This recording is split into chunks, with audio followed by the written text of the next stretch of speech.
Γεια σας παιδιά, τι κάνετε, πώς είστε? Σήμερα είναι η μέρα 1 που ανοίγουμε φακελάκια Super League μέχρι να τύχω τον Ροντινέι του Ολυμπιακού. Πρώτο φακελάκι, το παίρνουμε, το ανοίγουμε. Μπροστά έχουμε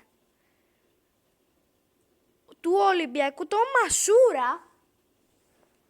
Μετά έχουμε του Λεβαδιακού τον παίχτη. ΠΑΟΚ. Ποιος είναι αυτός? Πανετολικός και ΠΑΟΚ. Τέλος το πρώτο, πάμε δεύτερο. Λοιπόν, αυτή η σειρά θα κρατήσει μέχρι να βρω το Ροντινέι του Ολυμπιακού σε κάρτες. Οπότε θα ανοίγω κάθε μέρα φακελάκια ή μέρα παραπέρα. Λοιπόν, είχαμε τον Τετέ, τον έχω διπλό αυτόν εδώ. Το σήμα του Άρη. ΠΑΟΚ.